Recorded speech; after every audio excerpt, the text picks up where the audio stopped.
Satyanatha colony ಮತ್ತು ಮಂತ್ರಾಲಯ ರಸ್ತೆಯಾದ ರಾಷ್ಟ್ರೀಯ ಹೆದ್ದಾರಿಗೆ ಹೊಂದಿಕೊಂಡಿರುವ 3 ಮಹಡಿಯ ಮಳಿಗೆಯೊಂದು ತಲೆ ಎತ್ತಿ ನಿಂತಿದೆ.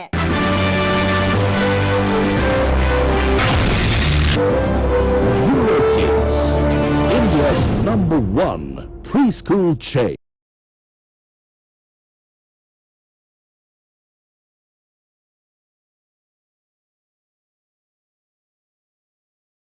ನಮಸ್ಕಾರ. S18 ವಾರ್ತೆಗಳಿಗೆ ಸ್ವಾಗತ. ನಾನು ಕವಿತಾ. ಮೊದಲಿಗೆ ಹೆಡ್ಲೈನ್ಸ್. ಎಸ್ಇಪಿ ಮತ್ತು ಟಿಎಸ್ಪಿ ಅನುದಾನ ಅನ್ಯ ಯೋಜನೆಗಳಿಗೆ ಬಳಕೆ. ಸಿಎಂ ರಾಜೀನಾಮೆಗೆ ರವೀಂದ್ರನಾಥ ಪಟ್ಟಿ ಆಗ್ರಹ.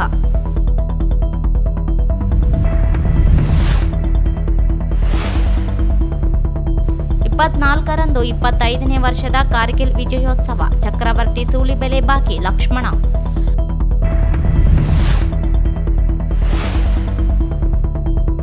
ವಾಹನಗಳಿಗೆ ಜಿಪಿಎಸ್ ಪಾನಿಕ್ ಬಟನ್ ಅಳವಡಿಕೆ ವಿರೋಧಿಸಿ ಪ್ರತಿಭಟನೆ.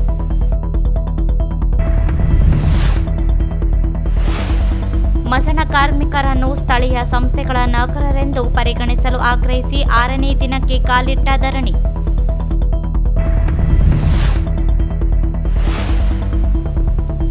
ಯರಗೇರದಲ್ಲಿ ಅಕ್ಕಿ ಚೀಲ ಬೇರೆಡೆ ಸಾಗಣೆ. 2 ಬಂಧನ.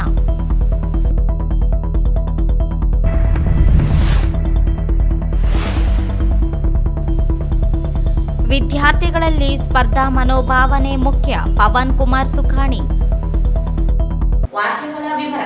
ಪರಿಶಿಷ್ಟ ಜಾತಿ ಮತ್ತು ಪರಿಶಿಷ್ಟ ಪಂಗಡಕ್ಕೆ ಮೀಸಲಾದ ಎಸ್ಸಿಪಿ ಮತ್ತು ಟಿಎಸ್ಪಿ ಅನುದಾನವನ್ನು ಸರ್ಕಾರ ಬೇರೆ ಯೋಜನೆಗಳಿಗೆ ಬಳಕೆ ಮಾಡಿ ಸಮುದಾಯಗಳಿಗೆ ಅನ್ಯಾಯ ಮಾಡುತ್ತಿದೆ ಹಾಗೂ ಸಮಾಜದ ವಿದ್ಯಾರ್ಥಿಗಳಿಗೆ ಮೀಸಲಿಟ್ಟ ಶಿಷ್ಯ ವೇತನವನ್ನು ಕಡಿತಗೊಳಿಸಲಾಗುತ್ತಿದ್ದು ಮುಖ್ಯಮಂತ್ರಿ ನೈತಿಕ ಹೊಣೆ ಹೊತ್ತು ರಾಜೀನಾಮೆ ನೀಡಬೇಕು ಎಂದು ಕರ್ನಾಟಕ ದಲಿತ ಸಂಘರ್ಷ ಸಮಿತಿ ರಾಜ್ಯ ಕೋರ್ ಕಮಿಟಿ ಸದಸ್ಯ ರವೀಂದ್ರನಾಥ ಪಟ್ಟಿ ಅವರು ಆಗ್ರಹಿಸಿದರು. ಅವರಿಂದು ನಗರದಲ್ಲಿ ಮಾಧ್ಯಮಗೋಷ್ಠಿ ಉದ್ದೇಶಿಸಿ ಮಾತನಾಡಿ, ಈ ಹಿಂದಿನ ಬಿಜೆಪಿ ಸರ್ಕಾರ ಪರಿಶಿಷ್ಟ ಜಾತಿ ಪರಿಶಿಷ್ಟ ಸಮುದಾಯಗಳಿಗೆ ಅನ್ಯಾಯ ಮಾಡಿದ್ದರಿಂದ ಈ ಬಾರಿ ಕಾಂಗ್ರೆಸ್ಗೆ ಬೆಂಬಲಿಸಿದೆ. ಆದರೆ ಕಾಂಗ್ರೆಸ್ ಸರ್ಕಾರವೂ ಸಹ ಪರಿಶಿಷ್ಟ ಜಾತಿ ಪರಿಶಿಷ್ಟ ಪಂಗಡದ ಸಮುದಾಯಕ್ಕೆ ಮೀಸಲಿಟ್ಟ ಅನುದಾನ ಬೇರೆ ಯೋಜನೆಗಳಿಗೆ ಬಳಕೆ ಮಾಡಿ ಸಮುದಾಯದ ಅಭಿವೃದ್ಧಿಗೆ ಹಿನ್ನಡೆಯಾಗಿದೆ ಎಂದು ದೂರಿದರು. ಪರಿಶಿಷ್ಟ ಜಾತಿ ಪರಿಶಿಷ್ಟ ಪಂಗಡದ ವಿದ್ಯಾರ್ಥಿಗಳಿಗೆ ನೀಡುತ್ತಿದ್ದು ವಿದ್ಯಾರ್ಥಿ ವೇತನವು ಸರ್ಕಾರ ಕಡಿತಗೊಳಿಸಿದೆ. ಇದರಿಂದ ವಿದ್ಯಾರ್ಥಿಗಳ ಶಿಕ್ಷಣಕ್ಕೆ ತೊಂದರೆಯಾಗುತ್ತಿದೆ. ಸಮಾಜದಲ್ಲಿ ಸಾಕಷ್ಟು ಬಡ ಜನರಿದ್ದು ವಿದ್ಯಾರ್ಥಿ ವೇತನವೇ ಆಧಾರವಾಗಿದ್ದ ವಿದ್ಯಾರ್ಥಿಗಳು ಸಾಕಷ್ಟು ಸಮಸ್ಯೆ ಎದುರಿಸುತ್ತಿದ್ದಾರೆ ಎಂದು ದೂರಿದರು. ಸರ್ಕಾರದ ಕೂಡಲೇ ಎಚ್ಚೆತ್ತುಕೊಂಡು ಪರಿಶಿಷ್ಟ ಜಾತಿ ಪರಿಶಿಷ್ಟ ಪಂಗಡದ ಸಮುದಾಯದ ವಿದ್ಯಾರ್ಥಿಗಳಿಗೆ ಶಿಷ್ಯ ವೇತನ ಬಿಡುಗಡೆ ಮಾಡಬೇಕು. ಕಳೆದ ಸಾಲಿನ ಎಸ್ಸಿಪಿ ಮತ್ತು ಟಿಎಸ್ಪಿ ಅನುದಾನ 11,000 ಕೋಟಿ ಹಾಗೂ ಪ್ರಸಕ್ತ ಸಾಲಿನ 14,000 ಕೋಟಿ ಗ್ಯಾರಂಟಿ ಯೋಜನೆಗೆ ಬಳಕೆ ಮಾಡಿದ್ದು ಹಿಂಪಡೆಯಬೇಕು ಎಂದು ತಿಳಿಸಿದರು. ಹೊರಗುತ್ತಿಗೆ ನೇಮಕಾತಿಯಲ್ಲಿ ರೋಸ್ಟರ್ ಪದ್ಧತಿ ಅನುಸಾರ ಮೀಸಲಾತಿ ನೀಡಬೇಕು. ಬ್ಯಾಕ್ಲಾಗ್ ಹುದ್ದೆಗಳನ್ನು ಭರ್ತಿ ಮಾಡಬೇಕು. ಮೈಸೂರಿನ ಮೂಡ ಹಗರಣದಲ್ಲಿ ಮುಖ್ಯಮಂತ್ರಿ ಅವರ ಪತ್ನಿಗೆ ಭೂಮಿ ನೀಡಿದ್ದು ಈ ಬಗ್ಗೆ ದೂರು ನೀಡಲಾಗುತ್ತದೆ. ನಾವುಗಳು ದಲಿತ ಸಂಘಟನೆಗಳು ಇಡೀ ರಾಜ್ಯದಾದ್ಯಂತ ಒಕ್ಕಟ್ಟಾಗಿ ನಾವು ಒಂದು ರ್ಯಾಲಿಯನ್ನು ಬೃಹತ್ ರ್ಯಾಲಿ ಮಾಡಿ ಒಂದು ಸಮಾವೇಶ ಮಾಡಿ ನಾವು ಈ ಸಲ ಕಾಂಗ್ರೆಸ್ ಪಕ್ಷಕ್ಕೆ ನಾವು ಬೆಂಬಲ ಮಾಡಿದ್ವಿ. ಬೆಂಬಲ ಮಾಡತಕ್ಕ ಕೆಲವು ಷರತ್ತುಗಳು ಇಟ್ಟಿದ್ವಿ. ಎಸ್ಸಿಪಿ ಟಿಎಸ್ಪಿನ ಯಾರಿಗೂ ಯಾವುದೇ ಉದ್ದೇಶಕ್ಕೆ ವರ್ಗಾವಣೆ ಮಾಡಬೇಕು, CND ವರ್ಗಾವಣೆ ಮಾಡಬೇಕು ಮತ್ತು ಬಗರ್ ಕುಂಸಗವಳೆಯನ್ನು ಇದು ಮಾಡಬೇಕು, ಬ್ಯಾಕ್ಲಾಗ್ ಹುದ್ದೆಗಳು ತುಂಬಬೇಕಂತೇಳಿ ಕೆಲವು ನಿರ್ಣಯಗಳ ಮೇಲೆ ನಾವು ಮಾಡಿದ್ವಿ. ಆದರೆ ಇಂದಿನ ರಾಜ್ಯ ಸರ್ಕಾರ ನಮ್ಮ ಬೆನ್ನಿಗೆ ಚೂರಾಗಬೇಕು. ನಾವು ಯಾವ ಕಾರಣಕ್ಕಾಗಿ ಅವರಿಗೆ ಬೆಂಬಲ ಸೂಚಿಸಿದೆವೋ ಅದನ್ನೇ ನಾವು ವಿರೋಧಿಸಿ ಅವರು ನಮ್ಮ ವಿರುದ್ಧ ಮಾಡ್ತಾ ಇದ್ದಾರೆ. ಇವತ್ತು ತಮಗೆ ಗೊತ್ತಿರಬೇಕು, ಸುಮಾರು ಎಸ್ಸಿಪಿ ಟಿಎಸ್ಪಿ ಕಳೆದ ಸಾಲಿನಲ್ಲಿ 11,000 ಕೋಟಿ, ಈ ಸಲ 14,000 ಕೋಟಿ ಗೈರಾಣಿ ಯೋಜನೆ ಬಳಕೆ ಮಾಡಿರುವುದನ್ನು ನಮ್ಮ ಸಮಿತಿ ಉಗ್ರವಾಗಿ ಖಂಡಿಸುತ್ತೆ. ಹಾಗೂ ಕೂಡಲೇ ಈ ಹಣವನ್ನು ಹಿಂಪಡೆಯಬೇಕನ್ನುವಂಥ ಯಾವುದೇ ಕಾರಣಕ್ಕೂ ಬೇರೆ ಉದ್ದೇಶಕ್ಕಾಗಿ ಬಳಸಬಾರದು. SC/ST ಸಮುದಾಯ ವಿದ್ಯಾರ್ಥಿಗಳಿಗೆ ಅಲ್ಪ ಪ್ರಮಾಣದ ಬಡ ಪ್ರತಿಭಾವಂತ ವಿದ್ಯಾರ್ಥಿಗಳಿಗೆ ಪ್ರೋತ್ಸಾಹಧನ ನೀಡುತ್ತಾ ಈಗ ಬಂದಿತ್ತು. ಆದರೆ ಈಗ ಈ ಸರ್ಕಾರವು ಪ್ರೋತ್ಸಾಹಧನ ನೀಡಿರುವುದನ್ನು ನಾವು ಉಗ್ರವಾಗಿ ಖಂಡಿಸುತ್ತೇವೆ. ಯಾಕಂದರೆ SLC ಮತ್ತು PUC ಡಿಗ್ರಿ ಪಾಸಾದ ಹುಡುಗರಿಗೆ 25,000 ರೂಪಾಯಿ, 10,000 ರೂಪಾಯಿ ಪ್ರತಿ ವರ್ಷ. ಸುಮಾರು ರಾಜ್ಯ ಸರ್ಕಾರ ಯಾವತ್ತು SCP TCP ಜಾರಿ ಮಾಡಲಿಂದ 1968ರಿಂದ ಕೊಡ್ತಾ ಬಂದಿದ್ದಾರೆ. ಆದರೆ ಈ ಸರ್ಕಾರ ಇದನ್ನು ಬಂದ್ ಮಾಡಿ ಬೇರೆ ಉದ್ದೇಶಗಳಿಗೆ ಮಾಡ್ತೈತೆ. ಇದು ಖಂಡನೀಯ. ಯಾಕಂದರೆ ಬಾಬಾ ಸಾಹೇಬ್ ಅಂಬೇಡ್ಕರ್ ಇದೇನು ಗುರಿ ವಿದ್ಯಾಭ್ಯಾಸ ಆದರೆ ನಾವೆಲ್ಲ ಮೂಢ ಪ್ರಕರಣ ಸಿಬಿಐಗೆ ವಹಿಸಬೇಕು. ಈ ಹಿನ್ನೆಲೆಯಲ್ಲಿ ಜುಲೈ 25ರಂದು ಸಮಾಜದ ಮುಖಂಡರು ಸಭೆ ನಡೆಸಿ ಮುಂದಿನ ಹೋರಾಟ ರೂಪಿಸಬೇಕಾಗುತ್ತದೆ ಎಂದು ಹೇಳಿದರು. ಯಾವ ನ್ಯಾಯ ಅಂತೇಳಿ, ಯಾಕಂದರೆ ಅದಕ್ಕೆ ಎಷ್ಟೋ ಜನ PhD ಡಿಗ್ರಿಗಳು ಮಾಡೋಕ್ಕೆ ಉನ್ನತ ವೇತನಕ್ಕೆ ಬಡವರಾಗಿ ಯಾವುದೇ ಆದಾಯ ಮಿತಿ ಇರಲಿಲ್ಲ. ಅಂಥವ್ರಿಗೆ ಓದೋಕ್ಕೂ ಅವ್ರಿಗೆ ಏನು ಮಾಡಿದ್ದಾರೆ, ರದ್ದು ಮಾಡಿರ್ತಕ್ಕಂಥದ್ದು. ಅದು ವಿಷಯಗಳು, ಅದು ಇಂತಿಷ್ಟೇ ವಿಷಯಗಳಂತ ಇದೆ. ಇಂಜಿನಿಯರಿಂಗ್ ಆ್ಯಂಡ್ ಮ್ಯಾನೇಜ್ಮೆಂಟಿಗೆ ಅದು PhD. ಆಮೇಲೆ pure science and applied science ಅಂತೇಳಿ ಅದಕ್ಕೂ PhD ಉನ್ನತ ವ್ಯಾಸಂಗಕ್ಕಾಗಿ. ಮತ್ತು ಅಗ್ರಿಕಲ್ಚರ್ ಸೈನ್ಸ್ ಆ್ಯಂಡ್ ಮೆಡಿಸಿನ್ಗಾಗಿ ಉನ್ನತ ವ್ಯಾಸಂಗಕ್ಕೆ ಎಷ್ಟೋ ಜನ ಹೋಗ್ತಾ ಇದ್ರು. ಅದೇ ರೀತಿ international commerce and economics, accounting and finance ಅಂತೇಳಿ, ಅದು humanities, social science, fine arts and law ಅಂತೇಳಿ. ಇದಕ್ಕೆ ಬಡ ವಿದ್ಯಾರ್ಥಿಗಳು, ಪ್ರತಿಭಾವಂತ ವಿದ್ಯಾರ್ಥಿಗಳಿಗಾಗಿ ಉನ್ನತ ವ್ಯಾಸಂಗಕ್ಕಾಗಿ ಅದಕ್ಕೆ ಏರ್ಪೋರ್ಟ್ ಏನಂತಂದರೆ ಅವರಿಗೆ ಏರ್ಪೋರ್ಟ್ ಖರ್ಚು ವೆಚ್ಚ, ವಿದೇಶದಲ್ಲಿ ಏನು ಉನ್ನತ ವ್ಯಾಸಂಗ ಮಾಡ್ತಾರಲ್ಲ ಅವರಿಗೆ ಉಚಿತವಾಗಿ ಕೊಡ್ತಾಯಿದ್ರು. ಎಷ್ಟೋ ಜನ ಬಂದು ಇಲ್ಲಿ ಒಳ್ಳೆಯ ಉದ್ಯೋಗವನ್ನು ಸೃಷ್ಟಿಕೊಂಡಿರ್ತಕ್ಕಂಥದ್ದು ಇವೆಲ್ಲ ನೋಡ್ತೀವಿ. ಆಮೇಲೆ ಇನ್ನೊಂದಂದರೆ ಪ್ರತಿಭಾವಂತ ವಿದ್ಯಾರ್ಥಿಗಳಿಗೆ ಉಚಿತವಾಗಿ 5,000 ರೂಪಾಯಿ, ಅಂದರೆ SLC ವಿದ್ಯಾರ್ಥಿಗಳಿಗಾಗಿ 60%ರಿಂದ 74.99 ಅವರಿಗೆ 7,000 ರೂಪಾಯಿ ಕೊಡ್ತಾಯಿದ್ರು ಪ್ರೋತ್ಸಾಹ ಅಂತೇಳಿ. PUC ಇದ್ದವರಿಗೆ 15,000 ರೂಪಾಯಿ, ಡಿಗ್ರಿ ಓದೋರಿಗೆ 25,000 ರೂಪಾಯಿ, BE ಮೆಕ್ಯಾನಿಕಲ್ ಅವರು ಓದೋರು 35,000 ರೂಪಾಯಿ ಕೊಡ್ತಾಯಿದ್ರು. ಇದನ್ನು ತಡೆಯಿರ್ತಕ್ಕಂಥದ್ದು ನಮ್ಮ ಉದ್ದೇಶ. ಸೋಷಿಯಲ್ ಮಿನಿಸ್ಟರು ನಮ್ಮ ಸಮಾಜದವರಾಗಿರ್ತಕ್ಕಂಥದ್ದು ಇವರಿಗೆಲ್ಲ ಗೊತ್ತಾಗ್ತದೆ. ಅಂದರೆ ಯಾಕಂದರೆ ನಾವೆಲ್ಲರೂ ಸಪೋರ್ಟ್ ಮಾಡಿರ್ತಕ್ಕಂಥದ್ದು. ಯಾಕಂದರೆ ಸಂವಿಧಾನ ಉಳಿಸ್ಬೇಕು, ಇವೆಲ್ಲ ಜಾರಿ ಆಗಬೇಕು, SC ST ಜಾರಿ ಆಗಬೇಕು ಅಂತೇಳಿ ನಮ್ಮ ಉದ್ದೇಶದಿಂದ ನಾವೆಲ್ಲ ಸಂಘಟನೆಗಳಿಗೂ ರಾಜಾರಾಜ ಓಪನ್ ಆಗಿ ನಾವು ಅವರಿಗೆ ಬೆಂಬಲ ಸೂಚಿಸ್ತಕ್ಕಂಥದ್ದು. ಅದೇ ಆ ಉದ್ದೇಶದಿಂದ ನಮ್ಮ ಇವಾಗ ನೀವು ಯಾಕೆ ತಪ್ಪು ಕಲ್ಪನೆ, ಸಂವಿಧಾನ ಯಾರು ಇದು ಮಾಡ್ತಾ ಇದ್ರು ಅಂತ ತಿದ್ದುಪಡಿ ಮಾಡ್ತೀವಿ.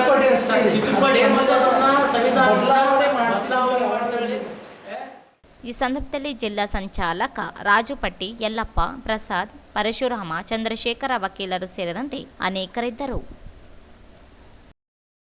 ಕಾರ್ಗಿಲ್ ವಿಜಯೋತ್ಸವದ 25ನೇ ವರ್ಷ ನಿಮಿತ್ತ ಜುಲೈ 24ರಂದು ನಗರದ ಪಂಡಿತ್ ಸಿದ್ದರಾಮ ಜಂಬಲ್ದಿನ್ನಿ ರಂಗಮಂದಿರದಲ್ಲಿ ಸಂಜೆ 6:30ಕ್ಕೆ ಕಾರ್ಯಕ್ರಮ ಆಯೋಜನೆ ಮಾಡಲಾಗಿದೆ ಎಂದು ಯುವ ಬ್ರಿಗೇಡ್ ಬಳ್ಳಾರಿ ವಲಯ ಸಂಚಾಲಕ ಲಕ್ಷ್ಮಣ ಕಲ್ಮಾಲ ಅವರು ಹೇಳಿದರು.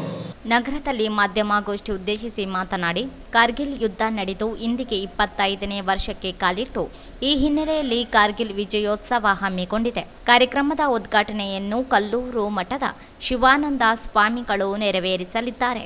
ಕಾರ್ಯಕ್ರಮದಲ್ಲಿ ಕಾರ್ಗಿಲ್ನಲ್ಲಿ ಭಾಗವಹಿಸಿದ 6 ಜನ ಸೈನಿಕರು ಆಗಮಿಸಲಿದ್ದಾರೆ ಎಂದರು. ಕಾರ್ಯಕ್ರಮದಲ್ಲಿ ಮುಖ್ಯ ಭಾಷಣಕಾರರಾಗಿ ಯುವ ಬ್ರಿಗೇಡ್ ಸಂಸ್ಥಾಪಕ ಚಕ್ರವರ್ತಿ ಸೂಲಿಬೆಲೆ ಅವರು ಆಗಮಿಸಲಿದ್ದಾರೆ ಎಂದು ತಿಳಿಸಿದರು. ಕಾರ್ಯಕ್ರಮದಲ್ಲಿ ಕಾರ್ಗಿಲ್ನಲ್ಲಿ ಭಾಗವಹಿಸಿದ್ದವರನ್ನು ಸನ್ಮಾನಿಸಿ ಗೌರವಿಸಲಾಗುತ್ತದೆ ಎಂದರು.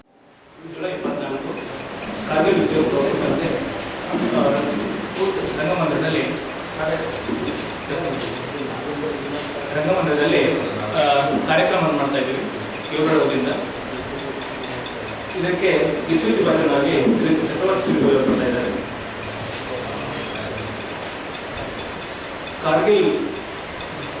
ಕಾರ್ಗಿಲ್ ಯುದ್ಧವಿದ್ದು 25 ವರ್ಷ ಆಗುತ್ತೆ. ಅದಕ್ಕೆ ಕುರಿತಂತೆ ಸೈನಿಕರ ಕುರಿತಂತೆ ಒಂದು ಕಾರ್ಯಕ್ರಮ ಮಾಡ್ತಾ ಇದ್ದೀವಿ.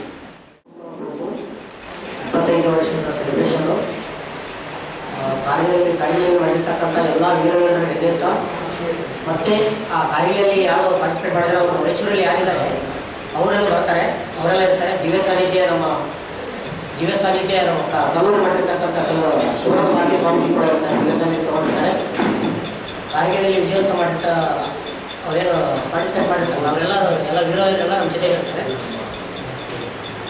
ಮತ್ತು ದಿಕ್ಸೂಚಿ ಭಾಷಣ ಶ್ರೀಯುತ ಚಕ್ರವರ್ತಿ ಸೂಲಿಬೆಲೆ ಅವರು CPI ವಿರೋಧ ಮಾಡಬೇಕು. ಪ್ರಗತಿಪರ ಸಂಘಟನೆಗಳು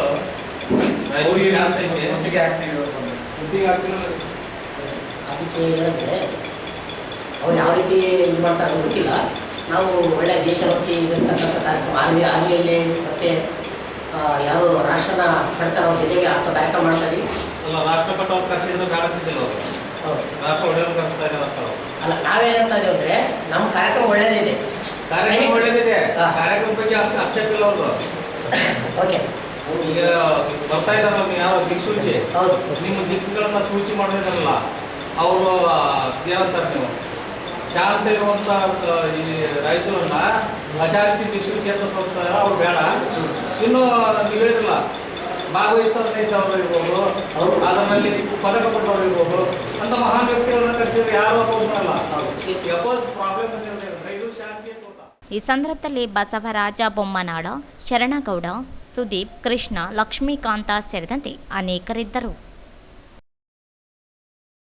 ವಾಹನಗಳಿಗೆ ಜಿಪಿಎಸ್ ಪ್ಯಾನಿಕ್ ಬಟನ್ ಅಳವಡಿಸಲು ಮಾಡಿದ ಆದೇಶವನ್ನು ಹಿಂಪಡೆಯುವಂತೆ ಒತ್ತಾಯಿಸಿ ಕರ್ನಾಟಕ ಚಾಲಕರ ಒಕ್ಕೂಟದ ವತಿಯಿಂದ ಜಿಲ್ಲಾಧಿಕಾರಿ ಕಚೇರಿ ಎದುರು ಪ್ರತಿಭಟನೆ ನಡೆಸಿದರು. ವಾಹನಗಳಿಗೆ ಜಿಪಿಎಸ್ ಪ್ಯಾನಿಕ್ ಬಟನ್ ಅಳವಡಿಸಲು ಸರ್ಕಾರ ಆದೇಶ ನೀಡಿದೆ. ಆದರೆ ಸಾರಿಗೆ ಇಲಾಖೆಯಲ್ಲಿ ವಾಹನಗಳ ಎಫ್ಸಿ ಮಾಡಲು ಹೋದಾಗ ಜಿಪಿಎಸ್ ಮತ್ತು ಪ್ಯಾನಿಕ್ ಬಟನ್ ಅಳವಡಿಕೆಗೆ 14,700 ಶುಲ್ಕ ತೆಗೆದುಕೊಳ್ಳುತ್ತಿದ್ದಾರೆ ಮತ್ತು ಪಾಸಿಂಗ್ ಮಾಡಿಸಲು 4,000 ಒಟ್ಟು ರೂಪಾಯಿ 18,700 ರೂಪಾಯಿ ಹಣ ತೆಗೆದುಕೊಳ್ಳುತ್ತಿದ್ದಾರೆ. ಬಾಡಿಗೆ ವಾಹನದಲ್ಲಿ ಯಾರಾದರೂ ಪ್ರಯಾಣಿಕರ ಮಕ್ಕಳು ಪ್ಯಾನಿಕ್ ಬಟನ್ ಒತ್ತಿದ್ರೆ ಅದಕ್ಕೆ ಕೂಡ ದಂಡ ವಿಧಿಸಲಾಗುತ್ತಿದೆ ಎಂದು ಖಂಡಿಸಿದರು. ಕೂಡಲೇ ಇದನ್ನು ರದ್ದುಪಡಿಸಬೇಕು. ವರ್ಷಕ್ಕೆ ಶುಲ್ಕ ಭರಿಸುವಂತೆ ಆದೇಶವಾಗಿದ್ದು ಇದರಿಂದ ಬಡ ಚಾಲಕರಿಗೆ ಆರ್ಥಿಕ ಹೊರೆಯಾಗುತ್ತಿದೆ. ಅವೈಜ್ಞಾನಿಕ ಆದೇಶವಾಗಿದ್ದು ಬಡ ವಾಹನ ಚಾಲಕರಿಗೆ ತೊಂದರೆಯಾಗಿದೆ.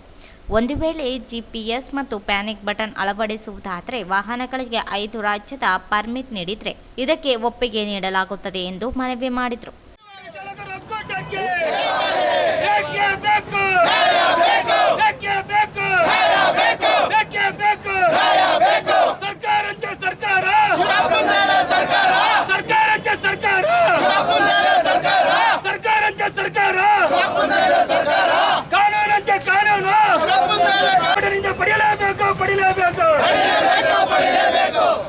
ರದ್ದು ಮಾಡಲೇಬೇಕು, ರದ್ದು ಮಾಡಲೇಬೇಕು, ಮಾಡಲೇಬೇಕು. ಕಾನೂನಂತೆ ಕಾನೂನು, ಕಾನೂನಂತೆ ಕಾನೂನು. ಸರ್ಕಾರಿ ಬಸ್ಗಳಿಗೆ ಯಾವುದೇ ಜಿಪಿಎಸ್ ಮತ್ತು ಪ್ಯಾನಿಕ್ ಬಟನ್ ಇಲ್ಲದೆ ಜಿಪಿಎಸ್ ಮಾಡುತ್ತಿದ್ದು ಖಾಸಗಿ ವಾಹನಗಳಿಗೆ ಮಾತ್ರ ಯಾಕೆ ಈ ಆದೇಶವೆಂದು ಪ್ರಶ್ನಿಸಿದರು.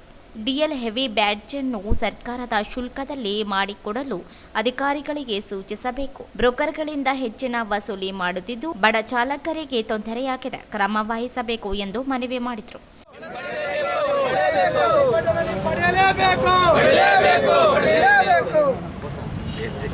ಕರ್ನಾಟಕ ಚಾಲಕರ ಒಕ್ಕೂಟಕ್ಕೆ, ಕರ್ನಾಟಕ ಚಾಲಕರ ಒಕ್ಕೂಟಕ್ಕೆ. ಈಗ ವಾಹನಗಳಿಗೆ ಜಿಪಿಎಸ್ ಹಾಗೂ ಪ್ಯಾನಿಕ್ ಬಟನ್ ಅಳವಡಿಸಲು ಮಾಡಲಾದ ಆದೇಶ ಹಿಂಪಡೆಯಬೇಕೆಂದು ನಾವು ಒತ್ತಾಯಿಸಿ ಪ್ರತಿಭಟನೆ ಮುಖಾಂತರ ಇವತ್ತು ಮನವಿ ಮಾಡ್ತಾ ಇದ್ದೀವಿ ಸರ್. ಈ ಮೂಲಕ ನಾವು ಚಾಲಕ ಒಕ್ಕೂಟರು ರಾಯಚೂರು ಜಿಲ್ಲೆ ವತಿಯಿಂದ ಮನವಿ ಮಾಡುವುದೇನೆಂದರೆ ವಾಹನಗಳಿಗೆ ಜಿಪಿಎಸ್ ಪ್ಯಾನಿಕ್ ಬಟನ್ ಅಳವಡಿಸಲು ಸರ್ಕಾರ ಆದೇಶವಾಗಿದ್ದು, ಆದರೆ ಸಾರಿಗೆ ಇಲಾಖೆಯಲ್ಲಿ ವಾಹನಗಳ ಎಫ್ಸಿ ಮಾಡಲು ಹೋದಾಗ ಜಿಪಿಎಸ್ ಹಾಗೂ ಪ್ಯಾನಿಕ್ ಬಟನ್ ಅಳವಡಿಸಲು ರೂಪಾಯಿ 14,700 ರೂಪಾಯಿ ತೆಗೆದುಕೊಳ್ಳುತ್ತಿದ್ದು ಮತ್ತು ಪಾಸಿಂಗ್ ಮಾಡಲು 4,000 ರೂಪಾಯಿ ಒಟ್ಟು 18,700 ರೂಪಾಯಿ ತೆಗೆದುಕೊಳ್ಳುತ್ತಿದ್ದು ಮತ್ತು ಬಾಡಿಗೆ ವಾಹನದಲ್ಲಿ ಯಾರಾದರೂ ಪ್ರಯಾಣಿಕರ ಮಕ್ಕಳು ಹಾಗೂ ಫ್ಯಾಮಿಲಿ ಮೆಂಬರ್ಸ್ ಯಾರಾದರೂ ಆ ಪ್ಯಾನಿಕ್ ಬಟನ್ ಒತ್ತಿದರೆ ಅದಕ್ಕೆ ಕೂಡ ದಂಡ ವಿಧಿಸಲಾಗಿದೆ. ಇದನ್ನು ಕೂಡ ರದ್ದುಪಡಿಸಬೇಕು. ವರ್ಷಕ್ಕೆ ಶುಲ್ಕ ಭರಿಸುವಂತೆ ಆದೇಶವಾಗಿದ್ದು ಇದರಿಂದ ಬಡ ಚಾಲಕರಿಗೆ ಆರ್ಥಿಕ ಹೊರೆಯಾಗುತ್ತಿದ್ದು ಇದೊಂದು ಅವೈಜ್ಞಾನಿಕ ಆದೇಶವಾಗಿದ್ದು ಬಡ ವಾಹನ ಚಾಲಕರಿಗೆ ಬಹಳ ತೊಂದರೆಯಾಗಿ ಹಣಕಾಸಿನ ಅಡಚಣೆ ಉಂಟಾಗಿದ್ದು ಒಂದು ವೇಳೆ ಜಿಪಿಎಸ್. ಈ ಸಂದರ್ಭದಲ್ಲಿ ಅಧ್ಯಕ್ಷ ಇ ವೆಂಕಟೇಶ್ ಮಡಿವಾಳ, ರಘು ಇಟೇಕರ, ರಘು ನನ್ನಾರೆ, ಗೌರವಾಧ್ಯಕ್ಷ ಅಂಬಾಜಿ ಮೈದನಕರ್, ರಾಮು ಸೇರಿದಂತೆ ಅನೇಕರಿದ್ದರು. ಈಗ ಜಾಹೀರಾತು. ನಗರದ ಪ್ರತಿಷ್ಠಿತ ಬಡಾವಣೆಗಳಲ್ಲಿ ಒಂದಾದ ಸತ್ಯನಾಥ ಕಾಲೋನಿ ಮತ್ತು ಮಂತ್ರಾಲಯ ರಸ್ತೆಯಾದ ರಾಷ್ಟ್ರೀಯ ಹೆದ್ದಾರಿಗೆ ಹೊಂದಿಕೊಂಡಿರುವ 3 ಮಹಡಿಯ ಮಳಿಗೆಯೊಂದು ತಲೆ ಎತ್ತಿ ನಿಂತಿದೆ. ಇದರಲ್ಲಿ ಪ್ರತಿ ಮಹಡಿಯಲ್ಲಿ 2,250 ಸ್ಕ್ವೇರ್ ಫೀಟ್ ಅಳತೆಯ ಜಾಗವಿದ್ದು ಇದರಲ್ಲಿ ತಮಗೆ ಬೇಕಾದಂತಹ ವ್ಯಾಪಾರ ವಹಿವಾಟುಗಳನ್ನು ಮಾಡಿಕೊಳ್ಳಬಹುದು. ರೆಡಿಮೇಡ್ ಬಟ್ಟೆ ಅಂಗಡಿ, ಸೀರೆ ಅಂಗಡಿ, ಫರ್ನಿಚರ್ ಶೋರೂಮ್, ಆಫೀಸ್, ಕಾಲೇಜು, ಶುದ್ಧ ಶಾಕಾಹಾರ ಹೋಟೆಲ್ನಂತಹ ವ್ಯವಹಾರಗಳನ್ನು ಮಾಡಿಕೊಳ್ಳಬಹುದು.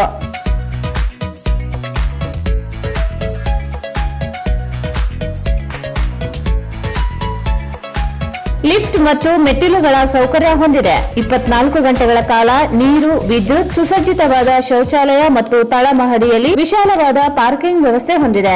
ಇಂದು ಸಂಪರ್ಕಿಸಿ ಸತ್ಯನಾಥ ಕಾಲೋನಿ, ವೀರಾಂಜನೇಯ ದೇವಸ್ಥಾನ ಮುಂದುಗಡೆ, ಆರ್ಟಿಒ ಸರ್ಕಲ್ ಹತ್ತಿರ, ಮಂತ್ರಾಲಯ ಮುಖ್ಯ ರಸ್ತೆ, Raichur. Mobile number Devanna 9972999124, Raghu 73493611016. Balabar, Labu, Bubble, Bubble, so bubble. Bye. A Eurokid is taught words using phonetics and other teaching techniques for better understanding and better recall. Eurokids Early School. Right start, flying start. वाह Wow. वाह Wonderful. वाह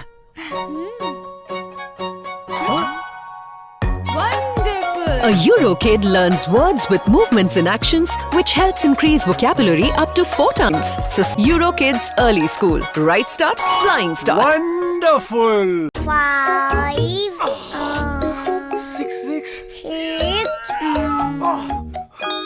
7, 8, 9, 10. Good job. A Eurokid is taught numbers by value for better understanding and faster recall. Kids Early School. Right start, flying start. ಮಸಣ ಕಾರ್ಮಿಕರನ್ನು ಸ್ಥಳೀಯ ಸಂಸ್ಥೆ ನೌಕರರು ಎಂದು ನೇಮಿಸಲು ಒತ್ತಾಯಿಸಿ ಕರ್ನಾಟಕ ರಾಜ್ಯ ಮಸಣ ಕಾರ್ಮಿಕರ ಸಂಘದ ನೇತೃತ್ವದಲ್ಲಿ ನಗರದ ಡಿಸಿ ಕಚೇರಿ ಮುಂದೆ ನಡೆಯುತ್ತಿರುವ ಅನಿರ್ದಿಷ್ಟ ಧರಣಿ 6ನೇ ದಿನಕ್ಕೆ ಮುಂದುವರೆದಿದೆ.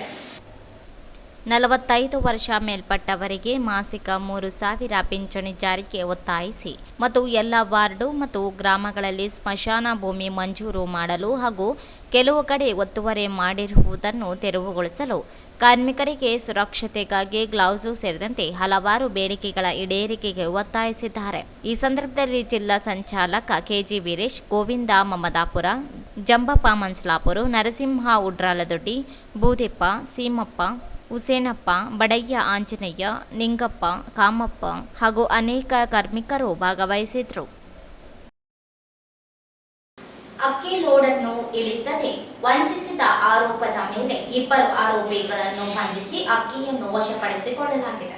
ಮಂಜುನಾಥ ಲಾರಿ ಡ್ರೈವರ್ ಮತ್ತು ಪರಶುರಾಮ ಬಂಧಿತ ಆರೋಪಿಗಳಾಗಿದ್ದಾರೆ. ಬಂಧಿತರಿಂದ 16.11 ಲಕ್ಷ ಮೌಲ್ಯದ 957 ಅಕ್ಕಿ ಚೀಲ ಮತ್ತು ಲಾರಿಯನ್ನು ವಶಕ್ಕೆ ಪಡೆದುಕೊಂಡಿದೆ. ತಾಲೂಕಿನ ಯರಗೇರ ಪೊಲೀಸ್ ಠಾಣೆ ವ್ಯಾಪ್ತಿಯ ರಾಯಚೂರು, ಗದ್ವಾಲ್ ಮತ್ತು ಚಿಕ್ಕಸಗೂರು ಗ್ರಾಮದ ಹತ್ತಿರವಿರುವ 4 ರೈಸ್ ಮಿಲ್ಗಳಿಂದ 1,200 ಅಕ್ಕಿ ಚೀಲಗಳು ಸುಮಾರು 19,77,650 ರೂಪಾಯಿ ಬೆಲೆ ಬಾಳುವ ಅಕ್ಕಿ ಚೀಲಗಳನ್ನು ಲೋಡ್ ಮಾಡಿಕೊಂಡು ಜೂನ್ 26, 27, 28ರಂದು ಕೆ ರಾಘವೇಂದ್ರ ಅಲಿಯಸ್ ರಘು ಮತ್ತು ಮಂಜುನಾಥ, ಕೆಎಂ ಪ್ರಶಾಂತ್ ದಾವಣಗೆರೆ, ಇಸ್ಮಾಯಿಲ್ ಖಾನ್ ಇವರು ಕೂಡಿಕೊಂಡು ಲಾರಿ ಸಂಖ್ಯೆ AP04TU0523 ಇದ್ದು ರಾಯಚೂರು ನಗರದ ಗದ್ವಾಲ್ ರಸ್ತೆಯಲ್ಲಿ ಮತ್ತು ಚಿಕ್ಕಸಗೂರು ಗ್ರಾಮದ ಹತ್ತಿರ ಬರುವ MRN agro industries, Poornasai agro industries, Shri Annapurna agro industries, SLN agro industries ಈ 4 ರೈಸ್ ಮಿಲ್ಗಳಿಂದ ಸುಮಾರು 313.82 ಕ್ವಿಂಟಲ್ ಒಟ್ಟು 1,200 ಅಕ್ಕಿ ಚೀಲಗಳು ಸುಮಾರು 19,77,650 ಮೌಲ್ಯದ ಬೆಲೆ ಬಾಳುವುದಾಗಿದೆ. ಲಾರಿಯಲ್ಲಿ ರಾಯಚೂರಿನಿಂದ ತುಂಬಿಕೊಂಡು ಹೋಗಿ ಮೈಸೂರು ಮತ್ತು ಮನವಳ್ಳಿ ಕಡೆಗೆ ಅಕ್ಕಿ ಲೋಡ್ ಇಳಿಸದೆ ವಂಚಿಸಿ ಮೋಸ ಮಾಡಿ ಕಳ್ಳತನ ಮಾಡಿದ್ದಾರೆ. ಈ ಕುರಿತು ದೂರು ದಾಖಲಿಸಿಕೊಂಡು ಎಸ್ಪಿ ಮತ್ತು ಜಿಲ್ಲಾ ಹೆಚ್ಚುವರಿ ಪೊಲೀಸ್ ಅಧೀಕ್ಷಕ ಹಾಗೂ ಡಿಎಸ್ಪಿ ಅವರ ಆದೇಶ ಮೇರೆಗೆ ತಂಡ ರಚನೆ ಮಾಡಲಾಗಿತ್ತು. ಯರಗೇರ ಪೊಲೀಸ್ ಠಾಣೆಯ ಸಿಪಿಐ ನಿಂಗಪ್ಪ ಅವರ ನೇತೃತ್ವದಲ್ಲಿ ಪಿಎಸ್ಐ ಅರುಣಕುಮಾರ್ ರಾಥೋಡ್, ಶಾಂತಮ್ಮ, ಅವಿನಾಶ ಕಾಂಬಳೆ, ಇಡಪನೂರು ಠಾಣೆ ಹಾಗೂ ರಂಗಣ್ಣ, ಎಎಸ್ಐ ಸಿಬ್ಬಂದಿಯವರಾದ ಚಾಂದ್ ಪಾಷಾ, ಹನುಮಾನಗೌಡ, ಶಿವರಾಮ, ನರಸಿಂಹಲು, ಚಂದ್ರಶೇಖರ, ನಿಜಲಿಂಗಪ್ಪ, ಬಸವರಾಜ, ಅಜೀಂ, ಪ್ರಭು ಸೇರಿ ಪೊಲೀಸರವರನ್ನೊಳಗೊಂಡ ವಿಶೇಷ ತಂಡವನ್ನು ರಚಿಸಿ ಇದೀಗ ಪ್ರಕರಣವನ್ನು ಭೇದಿಸಲಾಗಿದೆ. ಆರೋಪಿಗಳಾದ ಮಂಜುನಾಥ ಲಾರಿ ಡ್ರೈವರ್ ಮತ್ತು ಪರಶುರಾಮ ದಾದಾಪುರ ಇವರನ್ನು ಬಂಧಿಸಿ ಲಾರಿ ಮತ್ತು 1200 ಅಕ್ಕಿ ಚೀಲಗಳ ಪೈಕಿ 16.11 ಲಕ್ಷ ಮೌಲ್ಯದ 957 ಅಕ್ಕಿ ಚೀಲಗಳನ್ನು ವಶಕ್ಕೆ ಪಡೆದು ನ್ಯಾಯಾಂಗ ಬಂಧನಕ್ಕೆ ನೀಡಿದ್ದಾರೆ. ಈ ಪ್ರಕರಣ ಭೇದಿಸಿದ ವಿಶೇಷ ತಂಡದ ಯಶಸ್ವಿ ಕಾರ್ಯಾಚರಣೆಗೆ ಜಿಲ್ಲಾ ಪೊಲೀಸ್ ಅಧೀಕ್ಷಕರು, ಹೆಚ್ಚುವರಿ ಪೊಲೀಸ್ ಅಧೀಕ್ಷಕರು ಶ್ಲಾಘಿಸಿ ನಗದು ಬಹುಮಾನ ನೀಡಿದ್ದಾರೆ.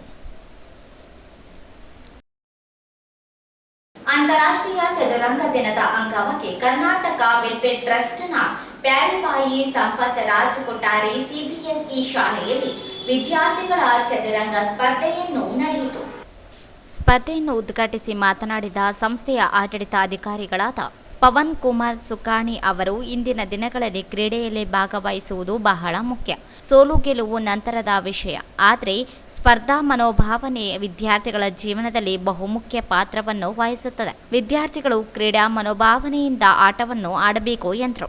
500ಕ್ಕೂ ಹೆಚ್ಚಿನ ವಿದ್ಯಾರ್ಥಿಗಳು ಇಂದಿನ ಚದುರಂಗ ಆಟದ ಸ್ಪರ್ಧೆಯಲ್ಲಿ ಭಾಗವಹಿಸಿದ್ದರು. ಜಿಲ್ಲಾ ದೈಹಿಕ ಶಿಕ್ಷಣಾಧಿಕಾರಿಗಳಾದ ರಂಗಸ್ವಾಮಿ ಅವರು, ಕ್ರೀಡೆಗೆ ಜೀವನದಲ್ಲಿ ಮಹತ್ವದ ಸ್ಥಾನವಿದೆ. ವಿದ್ಯಾರ್ಥಿಗಳು ಏಕಾಗ್ರತೆಯನ್ನು ಸಾಧಿಸಲು ಚದುರಂಗ ಆಟ ಮಹತ್ವದ ಪಾತ್ರವನ್ನು ವಹಿಸುತ್ತದೆ ಎಂದು ಹೇಳಿದರು. ಕರ್ನಾಟಕ ರಾಜ್ಯ ಮಕ್ಕಳ ಸಾಹಿತ್ಯ ಪರಿಷತ್ತಿನ ರಾಜ್ಯ ಘಟಕದ ಸಂಘಟನಾ ಕಾರ್ಯದರ್ಶಿಗಳಾದ ಶಂಕರ ದೇವರು ಹಿರೇಮಠ ಅವರು, ಮಕ್ಕಳು ದೈಹಿಕ ಆಟಗಳಲ್ಲಿ ಆಸಕ್ತಿಯನ್ನು ವಹಿಸಿಕೊಳ್ಳಬೇಕು ಎಂದರು. ಕಾರ್ಯಕ್ರಮದ ಯೋಜನೆಯನ್ನು ಮಾಡಿದ ಆಯೋಜಕರಾದ ದೈಹಿಕ ನಿರ್ದೇಶಕರು ಬ್ರಹ್ಮಾನಂದ ರೆಡ್ಡಿ ಅವರು, ಪ್ರತಿ ವರ್ಷವೂ ವಿಶ್ವ ಚದುರಂಗದ ದಿನದ ನೆನಪಿಗಾಗಿ ವಿದ್ಯಾರ್ಥಿಗಳಿಗೆ ಚದುರಂಗ ಸ್ಪರ್ಧೆಯನ್ನು ಏರ್ಪಡಿಸಲಾಗುತ್ತಿದ್ದು, ವಿದ್ಯಾರ್ಥಿಗಳು ಹಾಗೂ ಪಾಲಕರ ಸಹಕಾರ ಮಹತ್ವದ್ದು ಎಂದು ಅಭಿಪ್ರಾಯಪಟ್ಟರು. ಕನ್ನಡ ಮಾಧ್ಯಮ ಶಾಲೆಯ ಮುಖ್ಯ ಗುರುಗಳಾದ ರಾಘವೇಂದ್ರ, ಶಾಲೆಯ ಪ್ರಾಂಶುಪಾಲರಾದ ಆಯೇಷಾ ಸುಲ್ತಾನ ಇನ್ನಿತರರು ಉಪಸ್ಥಿತರಿದ್ದರು. ಪ್ರಾರ್ಥನೆಯನ್ನು ಶಿಕ್ಷಕಿ ಪುಷ್ಪಲತಾ ಹಾಗೂ ಸ್ವಾಗತವನ್ನು ಶಿಕ್ಷಕಿಯರಾದ ಲಕ್ಷ್ಮೀಬಾಯಿ, ವಂದನಾರ್ಪಣೆಯನ್ನು ಶಿಕ್ಷಕರಾದ ವೀರಭದ್ರಯ್ಯ ಸರ್, ಕಾರ್ಯಕ್ರಮದ ನಿರೂಪಣೆಯನ್ನು ಅರ್ಷಿಯಾ ಅವರು ಮಾಡಿದರು. ಎಲ್ಲ ಶಿಕ್ಷಕರು ಶಿಕ್ಷಕಿಯರು ಭಾಗವಹಿಸಿದ್ರು. ಕೊನೆಯಲ್ಲಿ ಮತ್ತೊಮ್ಮೆ ಹೆಡ್ಲೈನ್ಸ್. ಎಸ್ಇಪಿ ಮತ್ತು ಟಿಎಸ್ಪಿ ಅನುದಾನ ಅನ್ಯ ಯೋಜನೆಗಳಿಗೆ ಬಳಕೆ, ಸಿಎಂ ರಾಜೀನಾಮೆಗೆ ರವೀಂದ್ರನಾಥ ಪಟ್ಟಿ ಆಗ್ರಹ.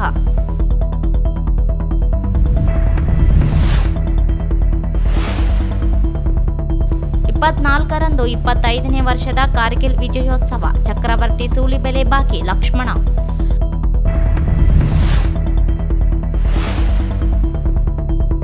ವಾಹನಗಳಿಗೆ ಜಿಪಿಎಸ್ ಪಾನಿಕ್ ಬಟನ್ ಅಳವಡಿಕೆ ವಿರೋಧಿಸಿ ಪ್ರತಿಭಟನೆ.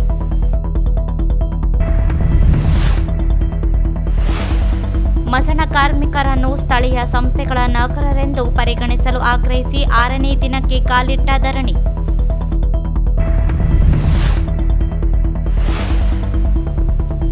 ಯರಗೇರದಲ್ಲಿ ಅಕ್ಕಿ ಚೀಲ ಬೇರೆಡೆ ಸಾಗಣೆ, 2 ಬಂಧನ.